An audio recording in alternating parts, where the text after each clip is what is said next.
first step towards achieving your dreams is having the right coach. Get the best education with CAD.com Lab and make your AutoCAD do the 3Ds Max. Dreams come true. Download the app now.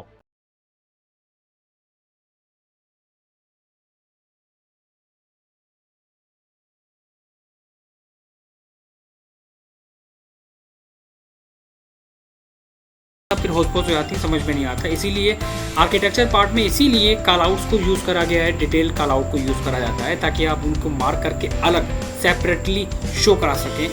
Systematic को बनाने का तरीका same है।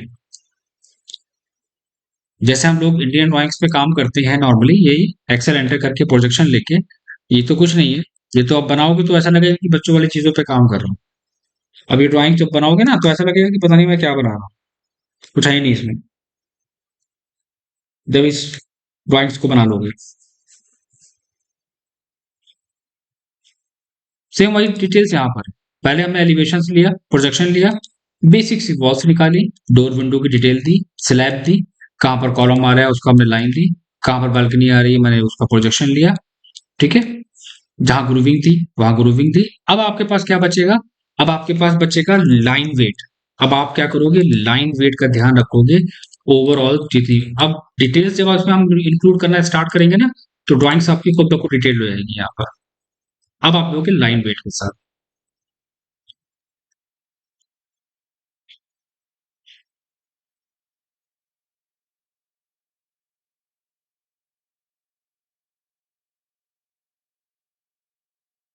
तब लगेगा कि आपने कुछ बनाया है। पहले बेसिक, उसके बाद फिर डिटेल पार्ट ड्राइंग्स में इंक्लूड करना,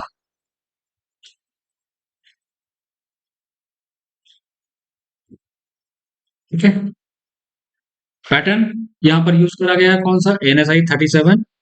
जो पैटर्न बाहर यूज करा गया है वही दो, लेकिन ऐसा इंपॉर्टेंट नहीं है, कॉन्क्रीट भी दे सकते हो, बट अलग अलग वर्किंग के बेसिस पे होता है।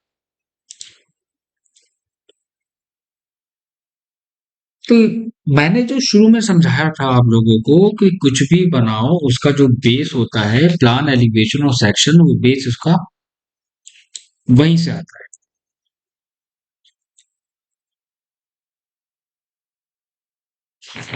एरिया आपका क्लोज नहीं है तो आप उसे क्लोज करो। क्लोज करके पिक पॉइंट ना लेके डायरेक्टली आप क्या ले लोगे? सेलेक्ट ऑब्जेक्ट, इजिली फिल हो जाएगा,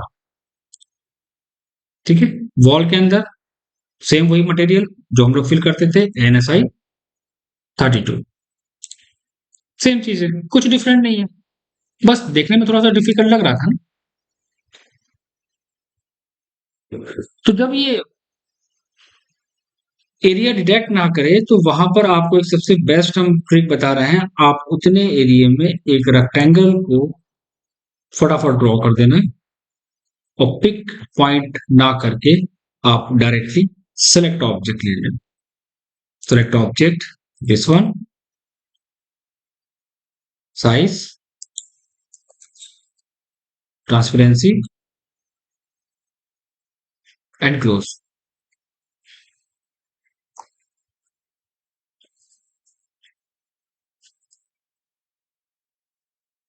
ठीक है। अब देखो मैं चीजें इंक्लूड करता रहूंगा ना तो डिटेल्स ऑटोमेटिक आती रहेगी।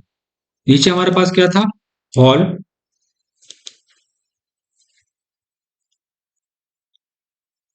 And copy.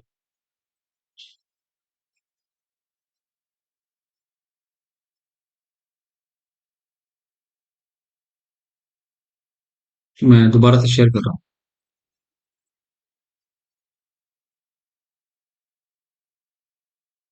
अपर में बेडरूम,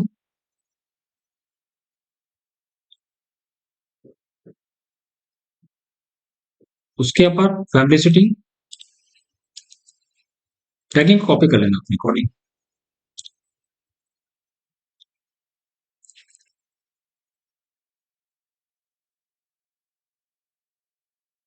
राइट।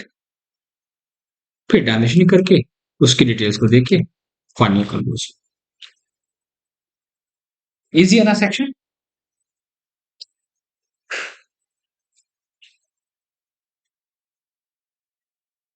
क्या कहते हो आप लोग?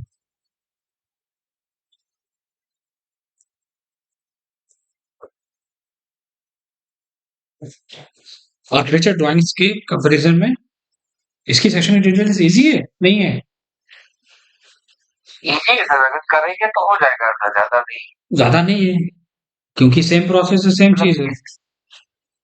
बिल्कुल सर, और कट कॉपी पेस्ट का भी ऑप्शन है सर आपके पास। बिल्कुल, चीजें आपके पास है ही, प्रोसेस सेम है, बस थोड़े बहुत डिफरेंस है हाइट में, ऑब्जेक्ट में, क्लासिक मोल्डिंग्स में, प्रोजेक्शन में, डिजाइनिंग में, बाकी ऑलमोस्ट सेम है।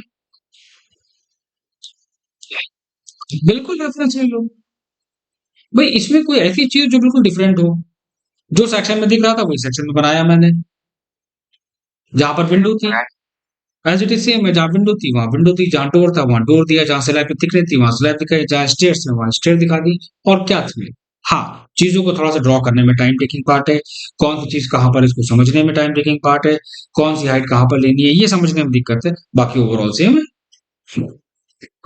और ये ड्राइंग का सब कुछ नहीं है सर, हाँ, बायलॉग इंडिया बायलॉज में नहीं।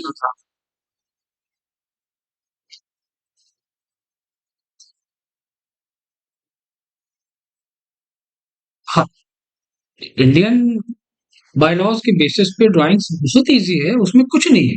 मैंने अभी क्या बोला था कि अगर आप इसकी इंडियन ड्राइंग्स पे काम करोगे तो उसमें क्या आप इसको बनाओगे तो ऐसा लगेगा कि आप बच्चों वाली चीजें बना रहे सही बात है सर। हो।